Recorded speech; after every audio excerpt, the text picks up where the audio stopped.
Good morning, everyone. Good morning, mga kamisis. Good morning po. Good morning, sisters. Welcome to our fellowship, Mother's Day Fellowship. Nice to see everyone. Ayun na. Hindi na natin papakahabain ito. Mag-questionan na tayo. Okay. May tanong po ako. Sige, unahin na natin po si Ate Judith. Ate Judith, bilang nanay po, paano niyo po nababalansi yung professional work at ang pag-alaga sa mga anak? Okay, so that's a very good question. I don't really balance it. Balancing is something for me doesn't really exist. So what I do is, kasi when we say balance, kailangan may 50-50 split, di ba?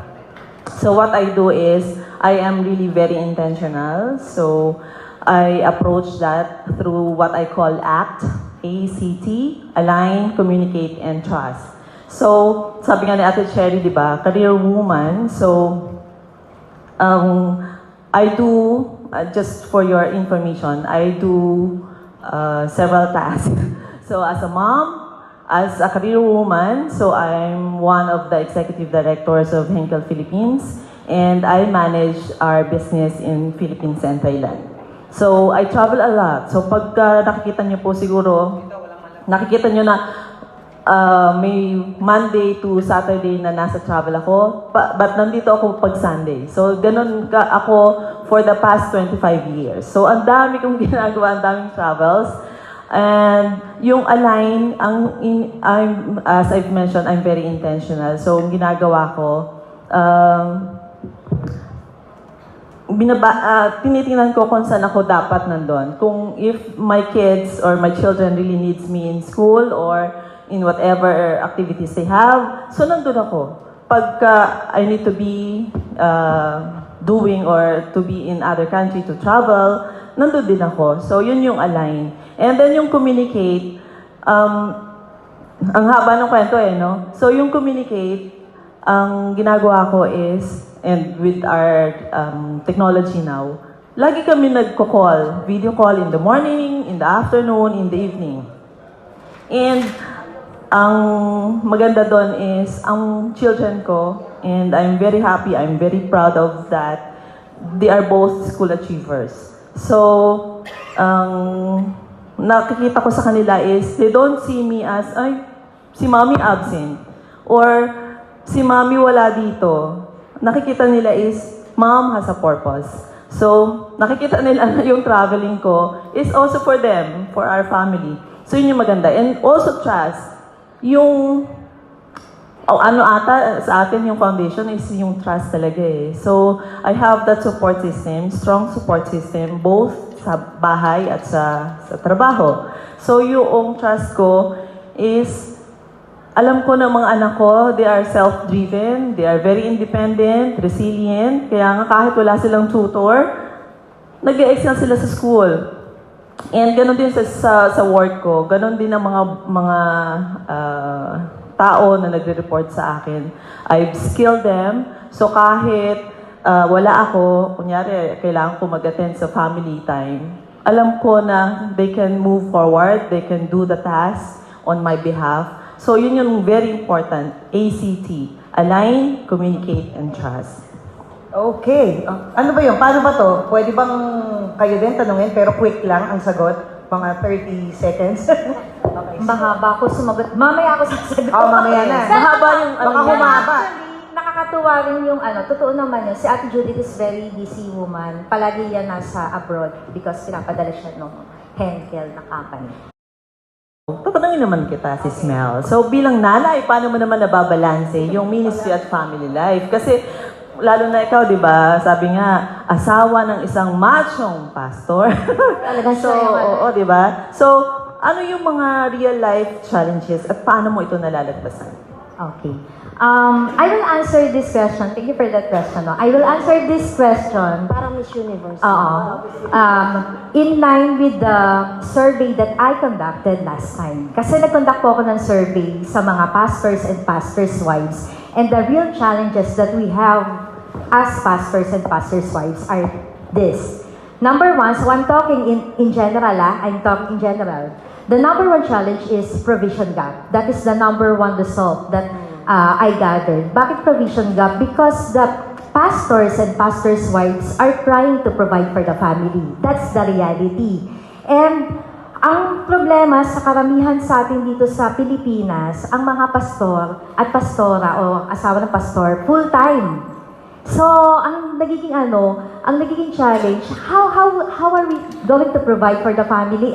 Alam naman natin ng church, okay naman, no? The church is there, but it cannot really provide everything for the pastors and pastors' wives because it has administrative and operational expenses din. So, yun ang number one. So, the answer for that question, ang sinabi ko doon actually, binigay ko tong sagot na to, no, sa pastors' conference.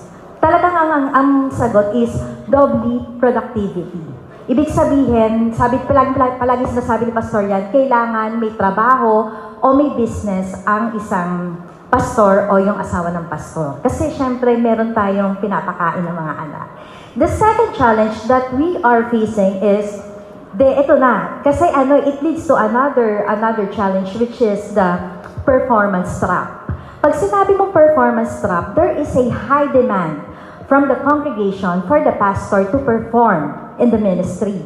Sabi ng isang pastor's wife na kausap ko, actually, the real problem or the challenge that we are facing is we cannot say no to the demands of the congregation, especially during occasions na funeral, wedding, kasal, baptism, dedication, name it all, visitation, na ang paano magtatrabaho si pastor pastor o asawa ng pastor if ang daming demands from the congregation. So that's the reality, I'm talking in general.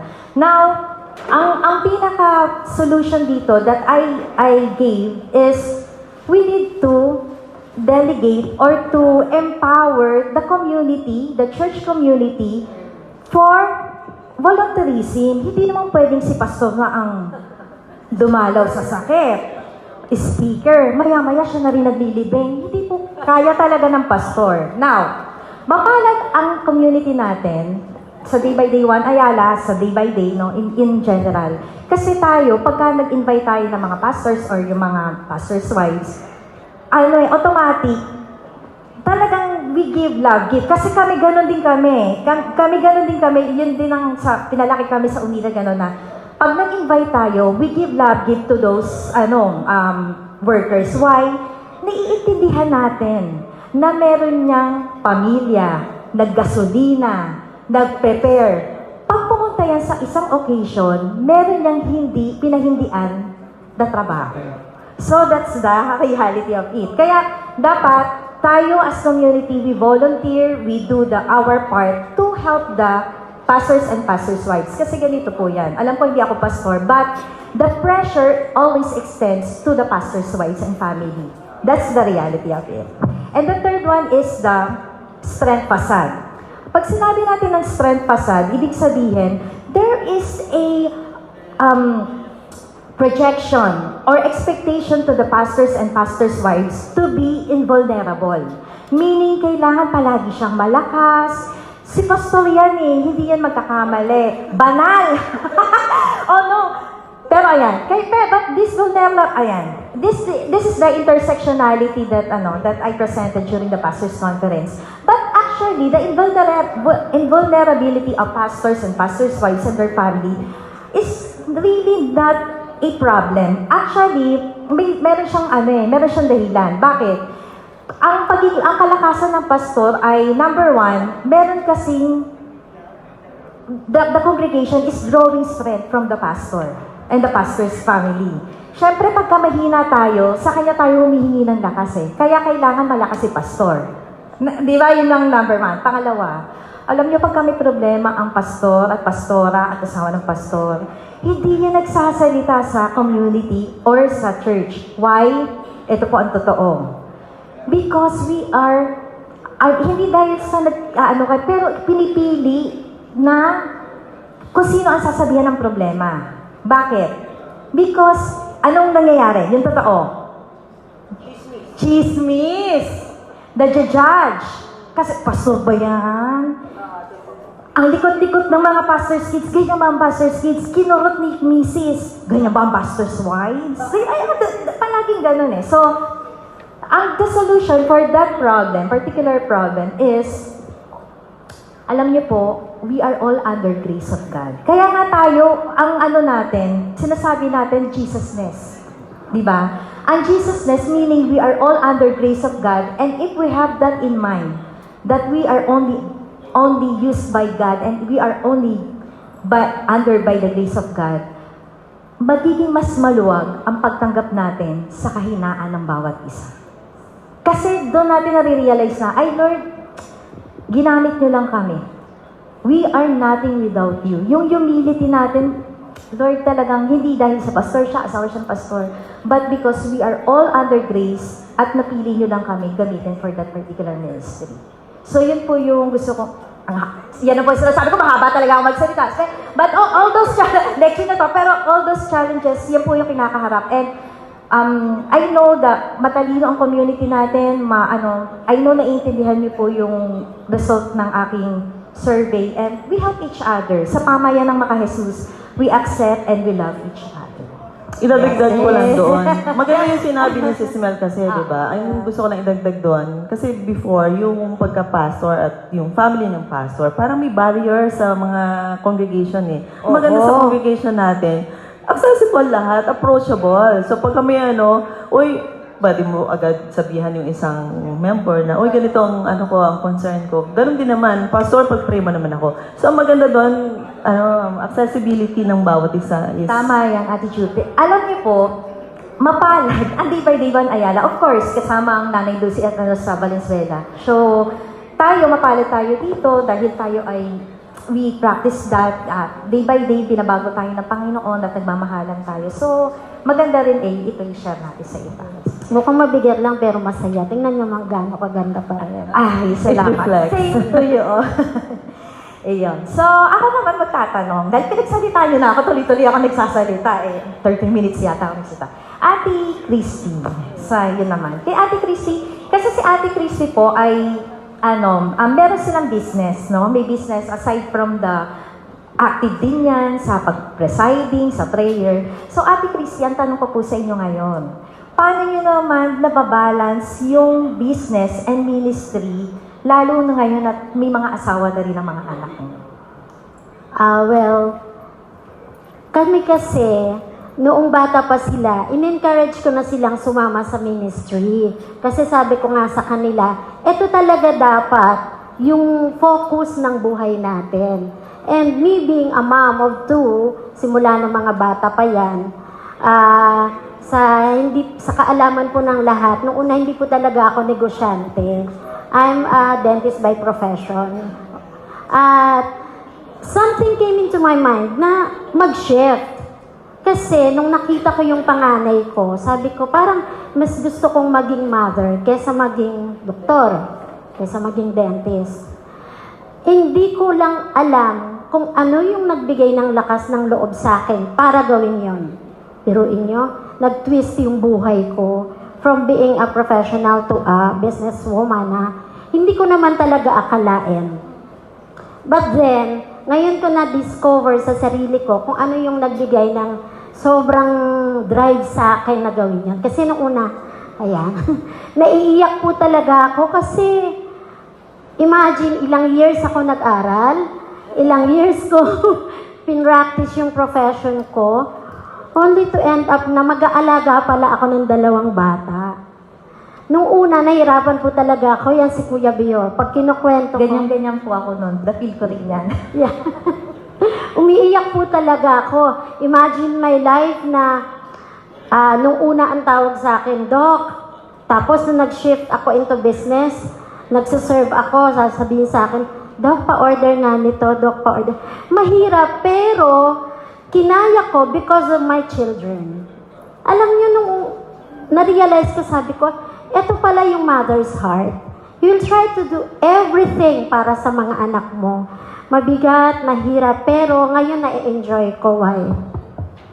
Ang prayer ko kasi sa Lord noon is, gusto ko ng maayos na pamilya, ng maayos na mga anak, na sumusunod sa Panginoon. Yun talaga yung prayer ko. And true enough, sabi ko nga sa mga anak ko, negosyante na ako. Hindi na ako doktor. Negosyante na ako, and I want you to be one also.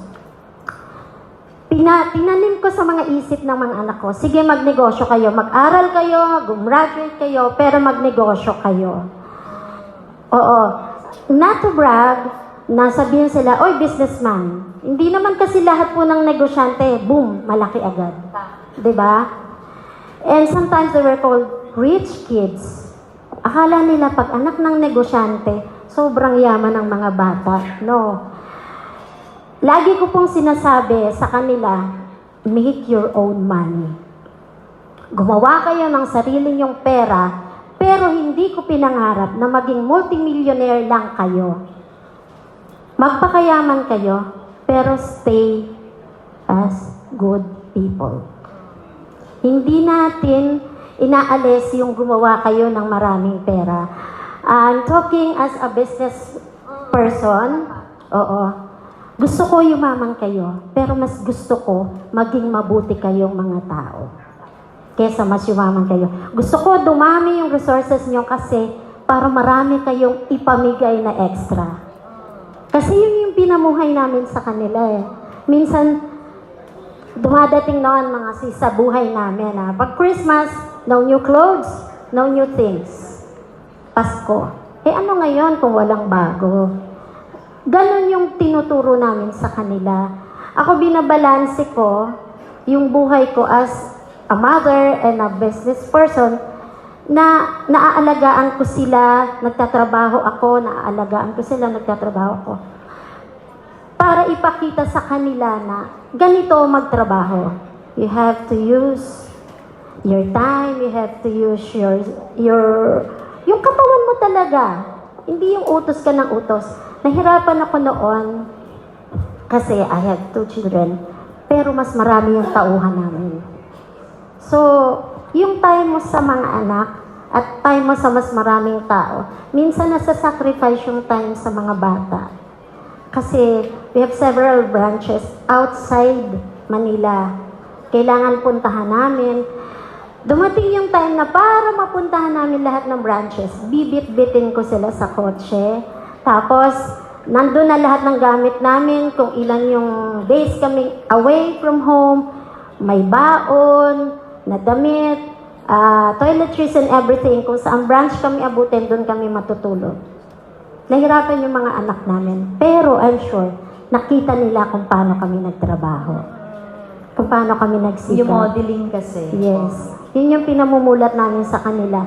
At sabi ko, huwag niyong i-internalize yung tawag sa inyo na rich kid. Kasi binibiro sila lagi sa school, ng mga pinsan, mga rich kids. Sabi ko, no. Richness is not success. Ang totoong success is yung alam mo na mabubuhay ka ng disente and nabibili mo yung gusto mo, hindi nyo ipo-flaunt yan. Yan. Ganda. Nakita ko doon kay Ate Christy, di ba? Talagang the Lord is really a living God and God sees our heart and God bless the works of our hands. So, si Ate talaga nag-flourish sa kanyang business. Iniwan niya yung pagiging dentist, but dinala siya ni Lord doon sa greener pasture. Pero mahirap At saka ako kasi nag-share sila ni Kuya Bio nung sa Heart Talk. Diba? Yes. Ang nakakatuwa po kasi yung as early as young as they are, na-expose sila sa business. Kasi mas madali kasi yun ma-imbibe yung business environment and everything kapag na-expose sila ng mga na-expose. Kwento ko lang, si Sydney, yan yung dalawang anak ko. Gusto nila maglaro ng computer noon. Magkano lang yung computer games. Hindi kami bumili agad ng ng computer sa bahay para hindi sila magbabad. Mami, magkano po? Pag tinabi nila magkano po, magkano pong kailangan kong mabenta para bigyan mo akong panlaro ng computer? Very nice. Nagbenta siya ng 100 piano, no? Magbenta ka 300. Pag naka 300 ka, ito 10 piso, maglaro ka na. Ganun. Thank you. And syempre, meron naman akong tanong kay Ate Cherry. Sir, being a wife of a uniformed personnel na sinasaluduhan, and of course, a public figure, and a mom of 2 gentlemen, paano mo hinahandle yung, syempre may expectation sa'yo ang public. Paano mo yun nagagawa? Okay, ito na. Tahimik ako kanina. Ito na. Hindi po. Actually, may level yan. Along the way, natututo tayo. Nag-a-adjust tayo. Kagaya sinabi niyo nga po, parang kakaiba ang asawa ng isang uniformed personnel. Meron kang aaralin doon. Before we got married, nako haba to. Before we got married, ayoko mag-asawa na. Ayun, totoo. Ang gusto ko nun, puro career, sabay-sabay. Habang nag-aaral ako, meron ng advertising agency, meron akong show sa Zoe, yun ang ginagawa ko. So wala akong alam sa tungkol sa military, sa police, sa ganyan, wala akong alam. Hanggang sa, yun nga, to make the long story short, naging asawa ako ng uniformed personnel. Along the way po, marami kang matututuhan. Hindi po pwede na dala-dala mo, we got married, magka-28 na po ako noon. November, January yung birthday ko, so medyo late na yun. Late na yun nung time na yun, ngayon okay lang yun di ba? So, tiniente siya, okay, sasabihin ko lang yung level, kasi hindi nyo alam Okay, nagsimula po siya, lieutenant, okay, tapos, captain, major, light colonel, full colonel. Oh, Lord willing, dasalin natin, baka ibigay ng Panginoon yung isa pa, no? Anyway, yun po, yung level na yun, iba-iba yun. Kala ko ngayon, media, PR akong ganyan, pwede yung mga asta ko. Kasi may sarili akong buhay, may sarili akong ginagawa. Ngayon, na-attend ako ngayon na, invited ako sa, pa lang siya, junior officer. I-invited ako ngayon sa isang event. Andun ako, feeling ko, media pa din ako. Dumating si GMA, nagkita kami sa sa Amerika. Ngayon, magkakakilala kami ng mga ng mga alalay niya doon, di ba? May pa-beso-beso pa kami ni GMA. Beso-beso kami nung nakita. Parang normal lang sa akin yun. Hindi pala pwede yun. Hindi pala pwede. May protocols pala. Nagalit sa akin yung mga ibang misis. Sino ba yan? Oo, hindi po pwede. Alam niyo po, kapag asawa ka ng isang officer, iba ka pala. Hindi po pwede pag pumunta ka sa public kung ka, dala-dala mo yun. Hindi.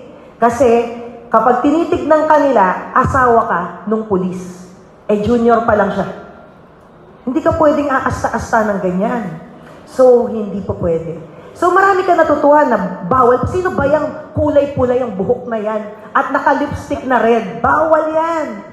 Marami kang pakikisamahan. Hindi po pwedeng ikaw yun. In other words, kapag naging asawa tayo ng officer, makikibagay ka sa lahat ng tao. To the point na, sabi ko, grabe naman to. Pagka asawa siya ng colonel, tapos ikaw asawa ka ng junior officer, uutusan ka ng mga asawa. Kuha mo ako ng tubig, ganyan. Feeling nila, sila yung boss. Totoo. So, totoo. Sis, ganun talaga. Nagulat ako na, sino ba itong utusan ako nito? Sabi ko, ganun talaga. Hindi pa pwede yung maglalakad ka, mauuna ka sa kanila. No, may mga protocols po yan. At yun po ay natutunan ko. Kami ngayon, nasa taas na. Full colonel na. Pero hindi ko po ginagawa yun. Dahil po, over the years, 26 years po kami magkasama ni Kuya Wilson. Ang amin pong nasa puso ay yung God-centered, community service-oriented policing. Yung pagiging pulis niya, sa lahat na po ng pulis, sama nyo na lahat ng military, ito po yung uniquely us. Na mula po ng bata, ang dalawang anak ko, si Strong at si Ziki, pati ako, kung saan po ma-assign si Kuya Wilson, nandun po kami. Na-assign po yan sa Region 3. Napunta po yan sa Region 1. Region 2, mga Cagayan, no? Region 4, kung saan po ma-assign yan, nagsaserve po kami doon. Pinakikita po namin na, actually, doon sila lumaki sa ganun. Parang naging ganun tuloy ng mga lumalaki sila. Kung kay Ate Christy, ang mga anak, magkano po ba, ma'am, para mabili ko to? Sila baliktad. Mami, pwede ko ba ibigay ito? Lahat gusto ibigay. Nagiging yung service nila. Yung service nila sa community, ganon. So, lahat ng pwede nating ibigay sa isang nung habang kunwari, nandun siya sa Pampanga, lahat ng pwede. Kahit bata sila, lahat ng mga activities doon, name it. Yung meal program, whatsoever, yung clean-ups and all, mountain clean-ups, lahat ng pwedeng gawin. Hindi ko na masabi lahat dahil nasa heart ko yun. So, ganun po ang kaibahan. So, paano natin babalansihin? Meron po akong libro, Tales of Commander Mrs. ang wifey ni Chip. Meron din po akong page na ganyan. Magbubukto na siya. So, doon ko po dinocument yung mga yan. Dahil talagang nakita ko po na dapat po nating i-share din to. Na hindi po marami talaga dapat talaga yung balance. Balance sa ganito. Hindi po pwedeng yung pride mo dapat alam mo kung kailan mo ibababayan. Hindi po pwedeng hindi po pwede talaga dahil hindi aabot si Colonel Doromal sa pagiging colonel kapag napag-initan ka. Totoo yan. Dapat marunong ka makisama sa lahat ng tao. Not really to please them, pero dahil may mga protocols nga po yun. At yun nga po, at yun din yung nakalakihan ng mga bata. Siguro, one balance is talagang kahit nasaan si Kuya Wilson, kahit saan siya na-assign nun, uuwi siya hanggat maaari. Kung maaari siyang umuwi, uuwi siya. Kahit malayo siya. Ito na lang mga most recent, Cagayan Valley po siya na-assign to Bigaraw. Napakalayo. Kung babiyahihin mo is, kung weekend ka lang pwedeng umuwi, hindi ka po pwedeng siguro pag uwi niya pa lang, babalik na siya. So, nag-aeroplano siya. Yung pera po nag-airfare niya, hindi po bayad ng pulis yun. Galing po sa savings namin yun. Yeah. Halos every week po siyang umuwi, hindi sagot ng PNP yan. Pero kailangan niya, umuwi siya para maging present, parang ginagawa ni Ate Judy. Kaya, Ganun po. nakakatuwa yung mga ganong examples ni ate, no? Oo. Sana nga ang prayer natin, dumami yung mga ganong, di ba, uniform Men. officers Yes. na Actually- talagang tao ng Lord. Actually, nakakatawa kasi she's my eldest sister, kung hindi nyo alam. Si ate kasi, sa magkakapatid, siya talaga yung pinakamapustura. Hindi nyo makikitang pangit pag lumabas yan. Kita nyo naman, diba? Pagka nakita mo siya, medyo ma-intimidate ka. Tapos, nung nasa PLN kami, siya lang yung may makeup na hanggang dito yung uniform, naka-stocking sa itim. So, Kakaiba yung shoes So, niya. talaga nagbago siya nung nag-asawa siya. So, may talagang naki-immerse siya sa mga tao. Actually, nagsabi kayo about your anak. Ako pala, hindi ako nakapagsalita dahil in general, yung sinabi ko. Okay lang po ba? Mabilis lang. Okay, go. About my kids pala, as a nanay, I'm very happy to say and all glory to God kasi yung tatlong anak kong lalaki, palagi sinasabi kasi nung iba, naku, mahirap pag puro lalaking anak, hindi mo makakatulong sa bahay. Puro ganun, dapat babae anak mo. Pero I'm happy to say na very responsible po ang tatlo kong anak na yan. Okay. Na iiyak tuloy ako. Si Chassie, Ian, and Jaden, sa school, mga sinasabi ng mga teachers niya palaging respectful, mabait, ganyan. So, salamat sa Panginoon dahil lumaki naman silang Naiyak-iyak kaya ka. naiyak-iyak pa ako dahil kasi about mother ngayon yung pinag-usapan. Eh, nakakatuwa naman yung general makita, kasi di ba? yung Yung tatlo talaga nagsiserve Lahat dito. naman ng mga And- anak nyo. Oo, at saka Lahat, since, mga anak ng mga taga-Dibay. ngayon, sis, Magagala kasi, na. At saka, since Ikaw lang ang pala usapan may is birth mga taga, attitude. para sa mga anak na. So, siguro unahin muna natin yung anak ni Ate Mel. Tawagin natin kaya si Jazz. Jazz, halika Jazz. nga dito, Jazz. may sasabihin daw pala. Okay. Oo. Okay, well, So, ngayon ang question natin kay Jazz. Jazz, ano yung masasabi mo? Ano yung mga lasting impact na nabigay sa'yo ng mom mo? Dito ka, Jazz. Dito ka daw para Hello po. So, lipat na lang ako dito sa side na to. So, habang nakikinig pa ako, tinatype ko yung mga thoughts ko. So, thank you po sa mga sinabi niyo. So, ngayon na narinig na namin ang inyong mga kwento. Firstly, ito pa yung mga naisip ko. Ito mga, I just jotted down some notes ngayon lang. So, una po, firstly, handling a church is not easy. During our first days sa Rockwell, when we only had, 40 people, there were no volunteer workers. It really starts with the family. Nag-start kila daddy, kay mommy, tapos tumulong-tulong lang kami. Tagabuhat lang kaming tatlo, nila Ian and Jaden. And actually, yung challenges hindi nga sa loob ng church. Mas marami pa nga challenges outside. Kasi may mga comments, di ba, may mga nakiki-spotlight, di ba, mga ganun. Pero right now, we can see how blessed we are to have this community. To have a community na loving, marami na tayong volunteer workers, marami na po tayong friends, and not just church friends, talagang friends who I consider na personally close ko. And I'm thankful po ako kay Lord. And all that, and yet, we are not full-time workers. We're not full-time church workers. Kami pong buong pamilya, hindi kami full-time workers. My parents, they have their own works. Kami pong tatlo ay students. And sabi ko nga, when mom had us when we were little, the 3 small boys, so can you imagine? Kasi maliliit pa kami, so kami-kami lang. So I realized, I never realized, ngayon lang din, how much na-sacrifice ni mom yung kanyang career. Mom sacrificed her career to take care of us. Nag-stop po siya noon. Talagang naging full-time at-home mom siya. And it must have been hard for my dad too. Kasi yung dad ko, siya na yung naging sole breadwinner. Talaga namang fieldworks and meetings, talaga ding busy lahat. Pasingit lang. Kay Ate Mel po noon, maraming offers dyan na magagandang talagang positions. Meron pa din nga, di ba, nilet go mo yung abroad. Kahit pasya lang, hindi niya tinatanggap dahil nga nagpapalaki ng mga bata. At wala siyang katulong before, kaya Wala. strong woman talaga. Walang tatanggap na katulong po sa amin. Walang mga tatagal. Wala tumatanggal. Alam mo naman ang standard ko, isang araw pala, talse ka agad yun. So, siyempre, nahihirapan sila talaga. So, tatlong maliliit na bata ba naman alagaan mo? Boys lahat. So, yung tanong ni Ate Thank you po. Judy, Ano yung lasting impact? Ano yung naging impact sa'yo sa mga ginagawa ng mami mo? Yung mga services and support niya sa family? Napakarami po. And again nga, looking back, talagang nung bata kami, hatid sundo kami, 3 of us, tapos magkakaiba pang schools.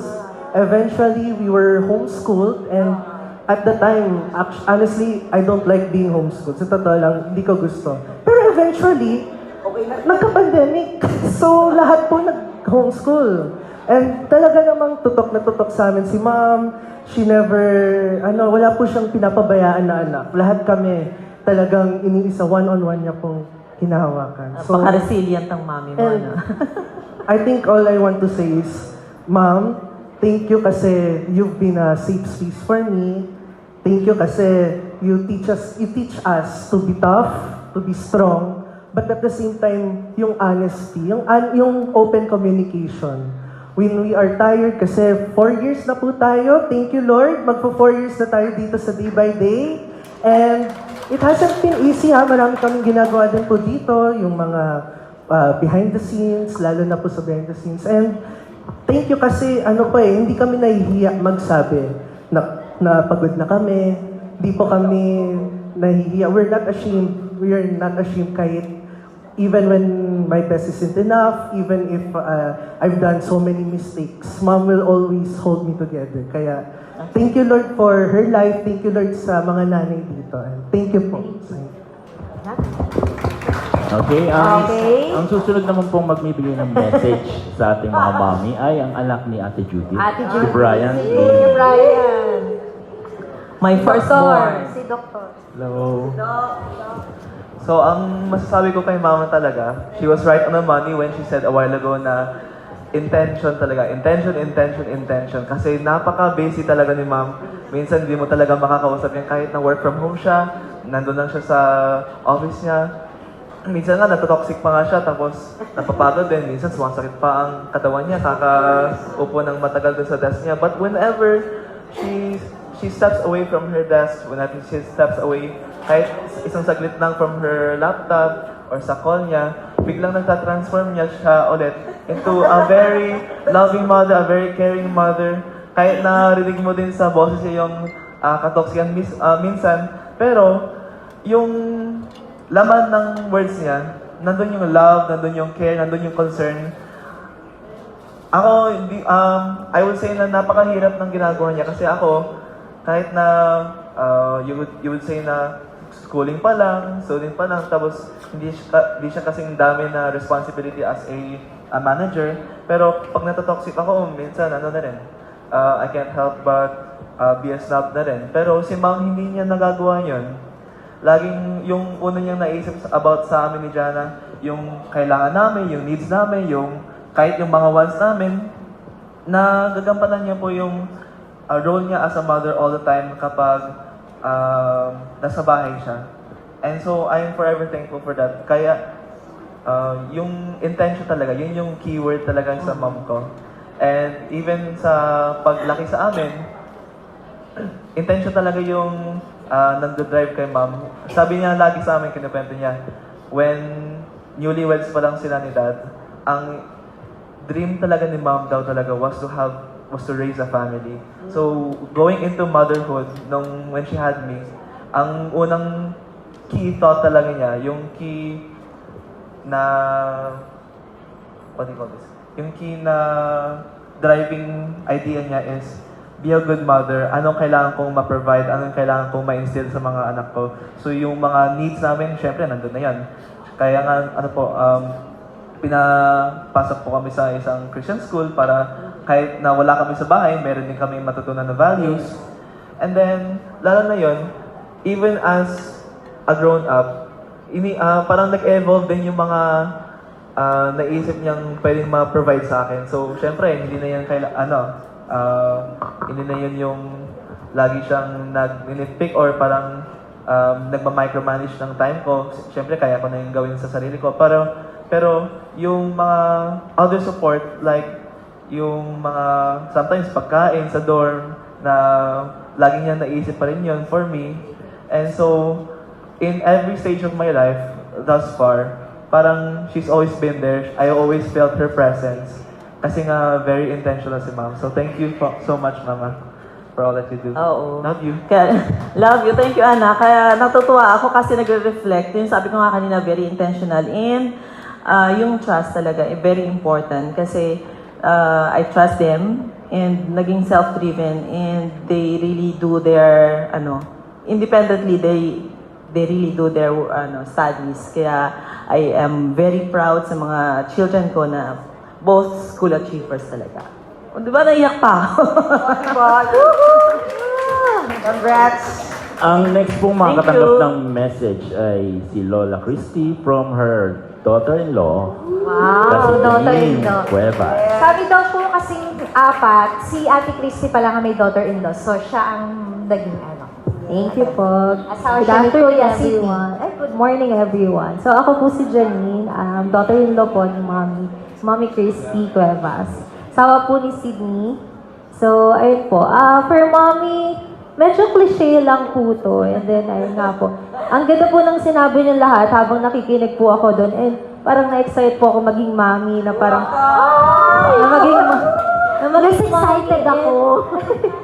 Ayun po, parang sobrang aspiring po kayong lahat. And sa inyo din pong lahat ng mga mommy. So, ayun po. Cliche po itong sasabihin ko, pero si mommy po, ganito po talaga siya. She is someone who puts her heart into everything she does. So, whether sa family, sa ministry nga po, sa church, sa friends, sa lahat po. Kita niyo po yung puso sa lahat ng ginagawa niya. And, iyak ako. Tears of joy. Ayun po. Yun po yung na-admire ko sa kanya. She does everything with love and dedication. So, Nakakatuwa, next no? na po, Charis. Ano po, and unique po about her is her selfless nature. Sobrang selfless niya po. Lagi niya po inuuna yung iba bago po yung sarili. Sorry po. So, ayun lang po. Thank you, Mommy. Thank you for your life. Thank you kasi nagiging good person nga po kami lalo dahil po sa inyo. Ganda. Thank you for reminding us na Ako naiyak.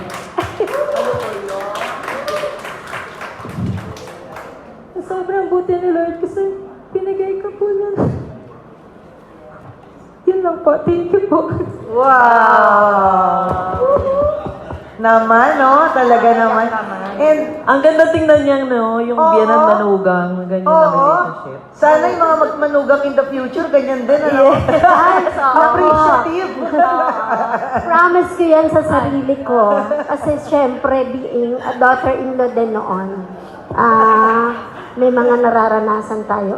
Parang, siguro rin, out of love nung mother-in-law ko sa husband ko kay Kuya Bio. Diba? Naipangako ko sa sarili ko, pag ako naging biyanan, I will never be a monster mother-in-law. Sabi ko nga, Janine, eto, pangako ko to sa sarili ko.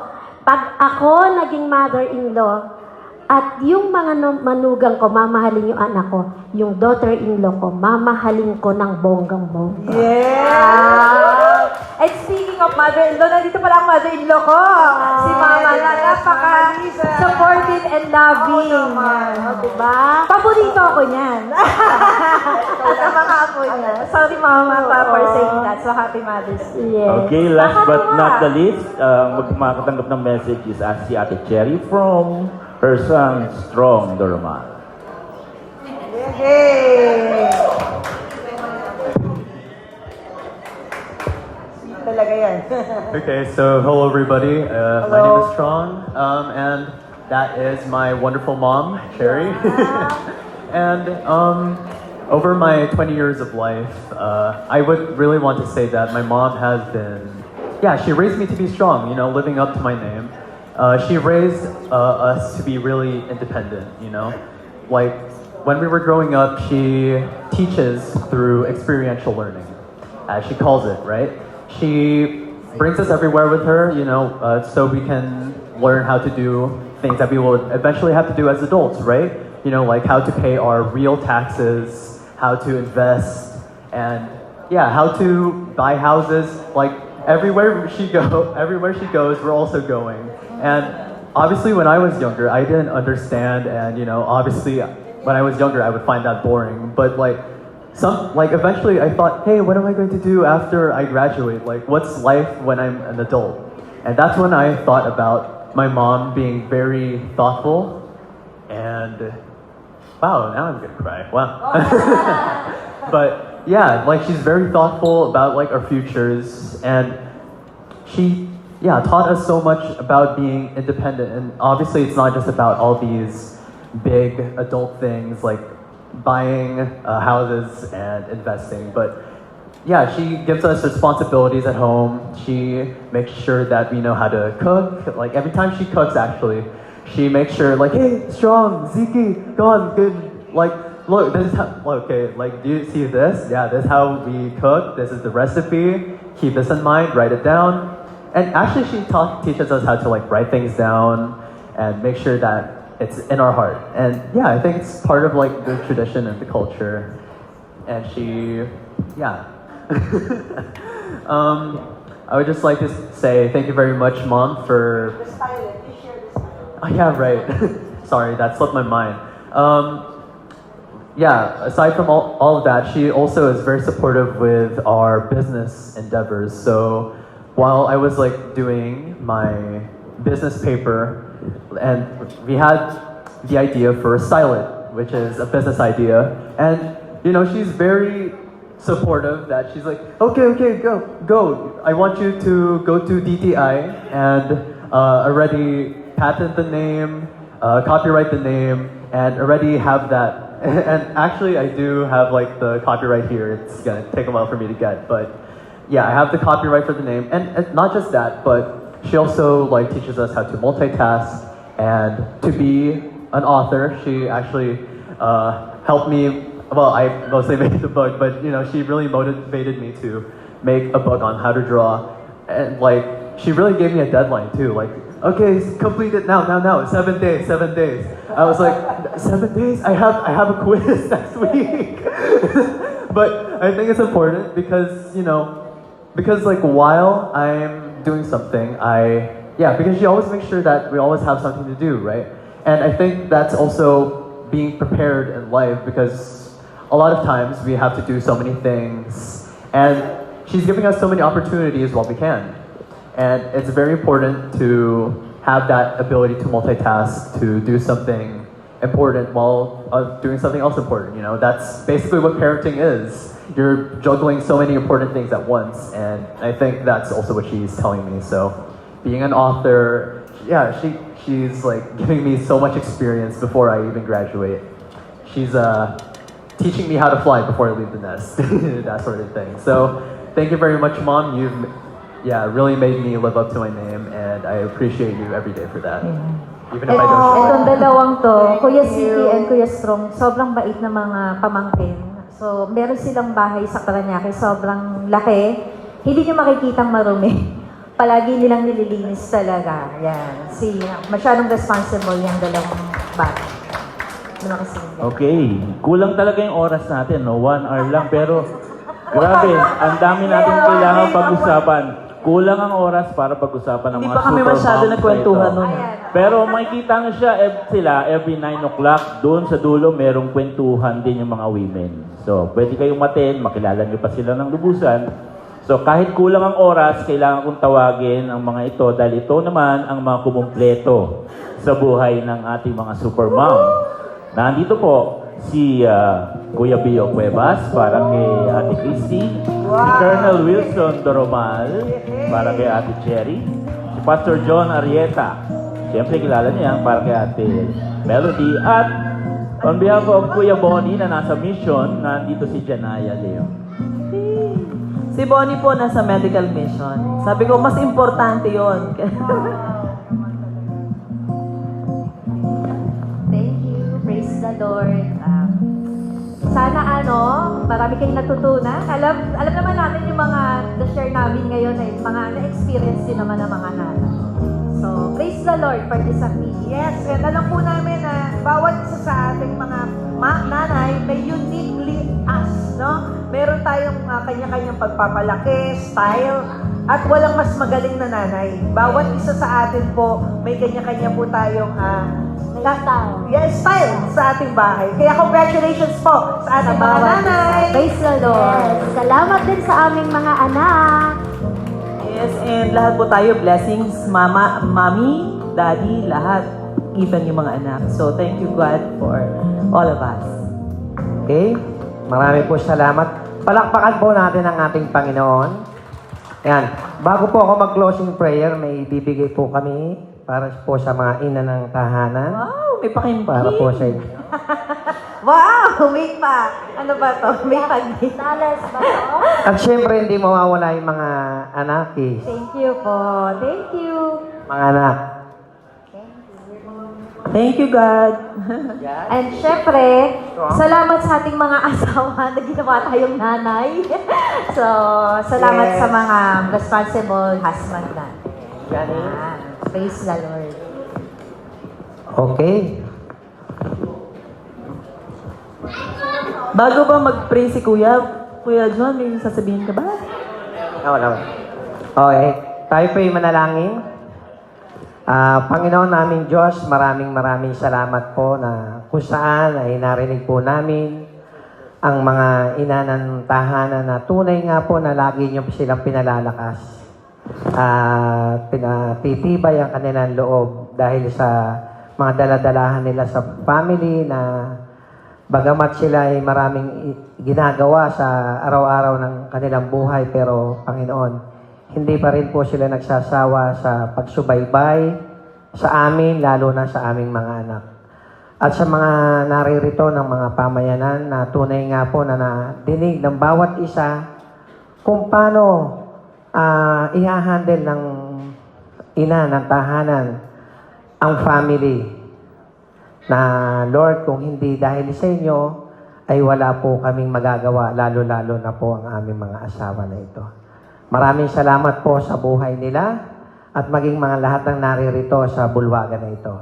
Kayo lamang po, Panginoon, ang aming papupurihan, dadakilain at pasasalamatan sa tanging pangalan ng iyong anak na si Jesus. Amen. Amen. Picture na, picture. Picture. Ay, picture daw.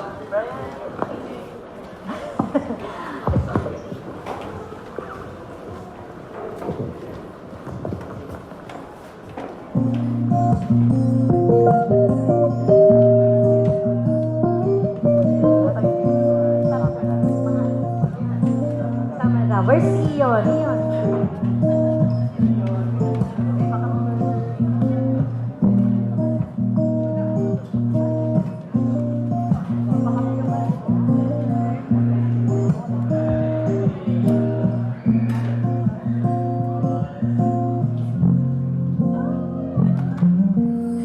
Thank you. Thank Praise you. the Lord. Glory to God. Salamat po. All praises to God for the gift Thank God. Thank of you. the family.